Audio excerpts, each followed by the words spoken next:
Welcome back after the break. और अब उस अफसोसनाक वाक़े का हम उस पर बात करेंगे जिसका जिक्र हमने शुरू में किया था, और ये वीडियो भी आपने देखी है। इस तरह के और बहुत सारे क्लिप्स जो हम कल से देख रहे हैं। इस्लामाबाद के पिम्स अस्पताल की नर्सरी में आतिशज़दगी के दिलखराश वाक़े में 14 नौमौलूद बच्चे अपनी जान की बाजी हार गए हैं। और इब्तदाई रिपोर्ट्स के मुताबिक नर्सरी में चिंगारी के बाद धमाका हुआ। ऑक्सीजन पॉइंट्स के बायस आग ने चंद ही लम्हों में शिद्दत इख्तियार कर ली। और फिर हमने देखा कि वज़ीर आज़म शहबाज शरीफ ने वाक़ई की तहकीकात के लिए 5 रुकनी कमेटी भी तश्कील दे दी है, जो आग लगने की असल वजह, फायर सेफ्टी इंतज़ामात और मुमकिना जो गफलत है उसका तयन करेगी। अब सवाल ये है कि पिम्स जैसे बड़े अस्पताल में इतना बड़ा सानहा कैसे पेश आया। ये कोई पंजाब का दूर दराज का कोई एरिया नहीं है। कराची में जब हम कुछ ऐसा होता है तो हम बात करते हैं, चलें पीपल्स पार्टी वाले नाकारा हैं, वो काम नहीं करते, लेकिन ये फेडरल कैपिटल है जहाँ पर इस तरह का वाक़या पेश आया है। फिर हिफाजती इक़दाम कितने मौसर थे और इस अलमनाक वाक़े का जिम्मेदार कौन है, इस पर आज हम बात करेंगे। इसे बात करने के लिए नदीम चौधरी साहब इस वक्त हमारे साथ पिम्स से मौजूद हैं। चौधरी साहब, thank you so much for joining us. हमारे कॉरेस्पॉन्डेंट हैं, हेल्थ को भी कवर करते हैं। चौधरी साहब, मुझे ये बताइएगा, 24 घंटे से ज़ायद का वक्त गुजर चुका है। कल इस वक्त से आप पिम्स में मौजूद हैं, तमाम तर चीज़ों को रिपोर्ट कर रहे हैं। अभी तक ना कोई इस्तीफ़ा आया किसी वजीर की जानिब से, ना गवर्नमेंट ने किसी को क्या कहते थे, किसी को गवर्नमेंट में ना खराश तक नहीं हुई। लेकिन वो फैमिलीज जो कि इफेक्ट हुई हैं वो पता नहीं किस कर्ब में होंगी। इसको क्या मामलात हैं, क्या तफसीलात हैं, कोई नई डेवलपमेंट है आपके पास? और मुझे बताइएगा कि कोई इस्तीफ़ा आएगा या बस इसी तरह ये मामलात रफा दफा हो जाएंगे? देखिए, जिस तरह से आपने जिक्र किया, कल से हम रिपोर्ट कर रहे हैं जो यहाँ के हालात हैं, यहाँ जो कुछ हो रहा है। लेकिन दूसरी जानिब जिस तरह आपने जिक्र किया कि कोई इस्तीफ़ा नहीं आया, वज़ीर आज़म पाकिस्तान ने जो सेक्रेटरी सेहत हैं उनको मुअत्तल कर दिया है 120 दिन के लिए। लेकिन जो असल मसला वहीं पर मौजूद है कि असल ज़िम्मेदार तो इस हॉस्पिटल के इंचार्ज हैं, एग्जीक्यूटिव डायरेक्टर हैं, उनकी तरफ किसी ने अभी तक आंख उठाकर भी नहीं देखा। और मैं समझता हूं कि जो आप आज सोशल मीडिया पे यही चीज़ें चल रही हैं कि वज़ीर आज़म पाकिस्तान क्यों इतने खैफ हैं, कि इतनी कौन सी ऐसी ताकत है उनके पीछे, एग्जीक्यूटिव डायरेक्टर के पीछे, कि उनको अभी तक मुअत्तल नहीं किया जा सका। दूसरी जानब वफाकी वज़ीर सेहत मुस्तफ़ा कमाल जो हैं वो भी कल आए थे, उन्होंने भी दौरा किया, उनसे भी हमने सवालात किए। और एक चीज़ जो मैंने कल उनसे सवाल किया, मैंने उनको कहा कि क्या आपको इल्म है कि 6 जुलाई को इसी पिम्स के अंदर जो नर्सिंग हॉस्टल है उसके अंदर आतिशज़गी हुई थी, जहाँ पे आग लगी थी, और उसकी रिपोर्ट, उसका इल्म है? तो उन्होंने कहा जी मुझे इल्म नहीं। और मैंने उनको कहा कि आपके साथ एग्जीक्यूटिव डायरेक्टर खड़े हैं, उनसे पूछ लें। तो उन्होंने कहा मुझे इल्म नहीं। मैंने कहा जी मैं आपको वो रिपोर्ट शेयर कर देता हूँ जिसमें बाकायदा तमाम सिफारिशात दी गई हैं कि ये मसाइल क्या थे और क्यों ये आतिशज़गी लगी और उसका रोकथाम क्या थी। और उसमें यही बताया गया था कि यहाँ आग बुझाने के आलात मौजूद नहीं हैं। और दूसरी जानिब जो CDA की भी रिपोर्ट आई है उसमें बताया गया है कि गुज़श्ता कई साल से पिम्स इंतज़ामिया को वो मरासलाजात लिख रहे हैं कि यहाँ पर मशक़ें की जाएँ, यहाँ पे आग बुझाने के आलात मौजूद नहीं हैं। लेकिन पिम्स इंतज़ामिया उनको बिल्कुल जवाब नहीं देती और ना ही यहाँ पर आग बुझाने की मशक़ें की गई हैं। तो ये वो सारी चीज़ें हैं जिनको देखने की ज़रूरत है। कल जो नए सेक्रेटरी हेल्थ हैं महमूद राय, उन्होंने पिम्स का दौरा किया और पिम्स की जो मेन एडमिनिस्ट्रेशन उसके बाहर एक टेंट लगवा दिया कि ये मेरा कैंप ऑफिस होगा, मैं यहाँ पर बैठूँगा। तो ये चीज़ें टेंट लगाने से मसाइल हल नहीं होंगे। असल मसला वही है कि जो जिम्मेदारान हैं उनका तयन किया जाए। जी, जिस तरह से आप जिक्र कर रहे हैं कि नए सेक्रेटरी हेल्थ कह रहे हैं मेरा यहाँ पर कैंप होगा, चले ये तो अब बात की बातें हैं ना। जो हमारे हेल्थ मिनिस्टर हैं should be the first person जिनको इस्तीफ़ा उस वक्त दे देना चाहिए था। फिर एग्जीक्यूटिव डायरेक्टर की जिस तरह से आप बात करें उनके ऊपर तो कोई सवाल उठा ही नहीं रहा। अभी भी 5 रुकनी जिस तरह से कमेटी बना दी गई है वो तहकीकात करेगी, लेकिन अब उन वालिदैन का क्या, उन बच्चों का क्या जो अपनी ज़िंदगी की बाजी हार चुके हैं। हमने देखा वालिदैन के शॉट्स हमारे सामने मौजूद है, उनसे बात भी की।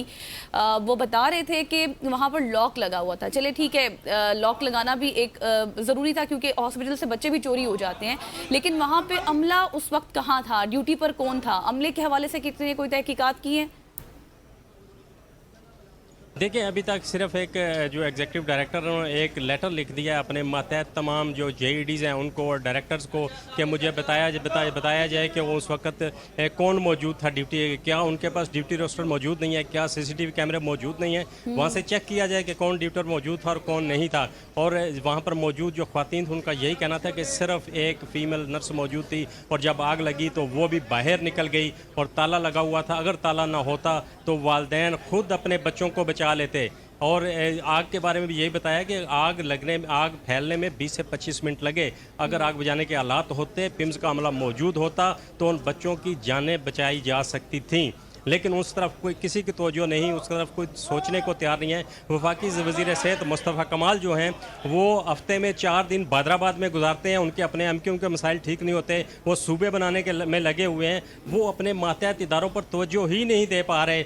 और ये वो असल मसाइल हैं जिनको देखने की ज़रूरत है, वज़ीर आज़म पाकिस्तान को देखने की ज़रूरत है। लेकिन बात वही है कि उन्होंने अच्छा, साहब मुझे ये बताइएगा, गजल ने कहा कि वहाँ पे ताला लगा होता है इस वजह से कि चले बच्चे चोरी होते हैं।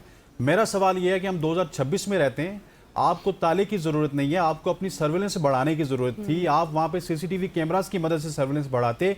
आप पिम्स की बात कर रहे हैं, रावलपिंडी इस्लामाबाद का नहीं, पाकिस्तान का सबसे बड़ा हॉस्पिटल है, वहां पे 3 शिफ्ट में आपके गार्ड होने चाहिए थे। गार्ड्स की आप सर्विलेंस करें, उनका डाटा आपके पास मौजूद होता है। बच्चा गायब हो तो आप उनको निशान इबरत बना सकते हैं, लेकिन अनफॉर्चुनेटली ये तो हमने देखा है कि बच्चा गायब होना एक धंधा बन चुका था पिम्स में। सर, ये तो बहुत बड़ी गफलत है।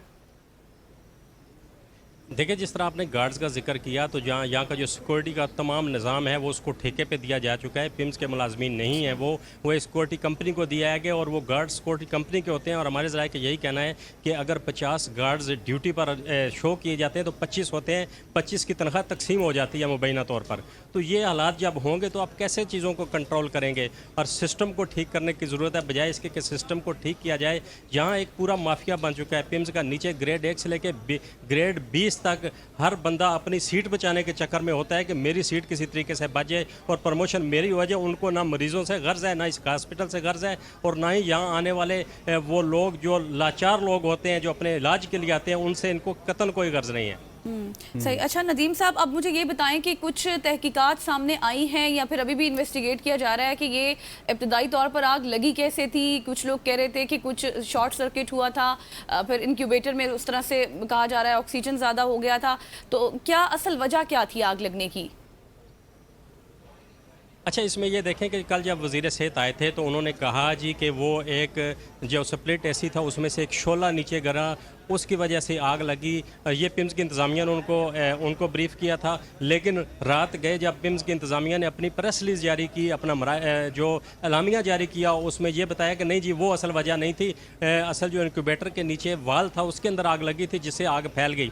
तो ये वो जो चीज़ें हैं जो पिम्स की इंतज़ामिया अपने जो हायर अथॉरिटीज़ हैं उनको भी हक़ाइक़ से आगाह नहीं कर रही। और जिस वक्त तक ये एक कमेटी तो बन चुकी है, लेकिन वो तहकीकात करेगी। 48 घंटे का उनको टाइम दिया गया है। 5 दिन के अंदर उन्होंने वज़ीर-ए-आज़म पाकिस्तान को रिपोर्ट देनी है। तो उसके फोरेंसिक टीम भी कल आई थी, उन्होंने भी अपने तमाम सैंपल्स लिए हैं, तमाम तहकीकात कर रहे हैं। लेकिन असल मसला इस वक्त जो वालदैन का था, जो कल सबसे बड़ा इशू था कि वालदैन के हवाले जो मासूम बच्चों की डेड बॉडीज़ की गई, उनका फोरेंसिक नहीं किया गया, उनका डीएनए टेस्ट नहीं किया गया। वालदैन यहाँ पर यही शोर शराबा करते रहे कि हमें नहीं पता कि ये हमारा बच्चा है या नहीं है। और उनको झुलसने के बाद उनकी डेड बॉडीज़ की कोई शनाख्त मौजूद नहीं थी। और जिसका जो बच्चा डब्बे में मौजूद था उनके हवाले का वालदैन यही कहते कि हमारे डीएनए टेस्ट किया जाए और हमें बताया जाए कि ये हमारा बच्चा है या नहीं है। अच्छा, आपने पिम्स के एग्जीक्यूटिव डायरेक्टर का जिक्र किया था कि उनके पीछे पता नहीं कौन सी सिफारिश है कि उनको नहीं निकाला जा रहा या फिर नहीं मुअत्तल किया जा रहा।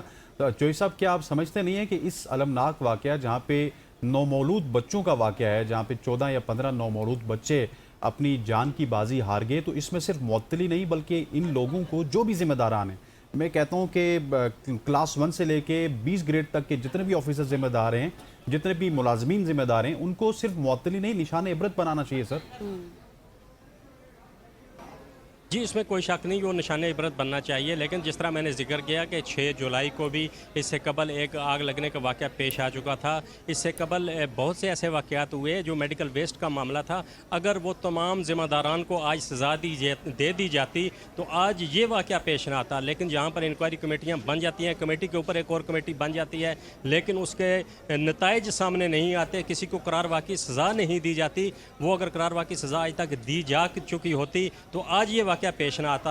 आप देखते हैं कि प्राइम मिनिस्टर की जो इतनी हायर अथॉरिटी कमेटी बनाई गई है, वो किसी नतीजे पर पहुंचती है, किसी को फायर करती है, किसी को जिम्मेदार ठहराती है या नहीं। अब ये सवालिया निशान है वज़ीर-ए-आज़म पाकिस्तान की बनाई गई कमेटी पर। सही, आप सही कह रहे हैं। अब ये कमेटी कुछ उसकी तरफ से सब कुछ सामने आएगा तो इस पर मजीद भी बात होगी, लेकिन मुझे लास्टली ये भी बताइएगा नदीम साहब कि रेस्क्यू का जो अमला है वो कितने टाइम बाद वहाँ पर पहुँचा था, और जो अब वालिदैन हैं उनकी जानिब से क्या उनको कोई कॉम्पनसेट किया गया है, या फिर वो उसी तरह से दुहाइयाँ देते नज़र आ रहे हैं जो हम फुटेजेस में देख रहे हैं? देखिए, रेस्क्यू के अमले की जानिब से कल जो रिपोर्ट दी गई थी उसमें ये बताया गया था, क्लियर बताया गया था कि हम यहाँ पर जब पहुँचे थे तो हमें पिम्स की जो सिक्योरिटी अमला है उन्होंने किसी किस्म का तावन नहीं किया। जब यहाँ पहुँचे तो बाहर मेन गेट्स के बाहर से ताले लगे हुए थे, जहाँ से उन्होंने अंदर जाना था वो ताले लगे हुए थे, वो नहीं जा सके। तो उन्होंने मजबूरन तीसरी मंजिल पर जो नई बिल्डिंग बनी है उसके शीशे तोड़ के वहाँ से वो अंदर गए और बच्चों की डेड बॉडीज़ को उन्होंने रिकवर किया। और दूसरी जो वार्ड थी उसमें जो बच्चे मौजूद थे और ख़वातीन मौजूद थी उनको जालियां तोड़ के पिम्स की एक ऊपर बिल्डिंग से तो वहां से उनको रिकवर किया गया। तो ये तो उनकी रिपोर्ट ऑलरेडी आ चुकी है कि पिम्स के अंदर जो आग बुझाने के आलात हैं वो मौजूद नहीं थे। पिम्स के जो गार्ड्स हैं उन्होंने तावन नहीं किया और पिम्स का अमला मौजूद नहीं था। ये उनकी रिपोर्ट में वाज़े तौर पर बता दिया गया है। और ये जो रिस्पांस टाइम था रेस्क्यू का भी और फायर ब्रिगेड का भी, दोनों का 6 मिनट था और 6 मिनट में पहुंच गई थी वहां पे, या रेस्क्यू लेट पहुंची? जी नहीं, वो नहीं पहुंचे थे। वालिदैन का ये कहना था कि आग लगने के तकरीबन 25 मिनट बाद फायर ब्रिगेड की गाड़ियां पहुंची थी, लेकिन वो अपना अमल शुरू करते क्योंकि दरवाजे बंद थे, ताले लगे हुए थे, तो उसमें भी 10 से 15 मिनट उनको लगे। तो ये तकरीबन 30 से 35 मिनट का अमल था जो उस वक्त तक आग मुकम्मल फैल चुकी थी और पूरे वार्ड को अपनी लपेट में ले चुकी थी। सही हो गया। नदीम चौधरी साहब, आपका बहुत बहुत शुक्रिया जो कि हमें आगाह कर रहे थे पिम्स से और जो सूरत हाल है उसके हवाले से। मैं बहुत तीनों ज़ात यहाँ पर वक्त हो चाहता है। एक शॉर्ट सी कमर्शियल ब्रेक का ब्रेक देते हैं, वापस आते हैं हमारे साथ।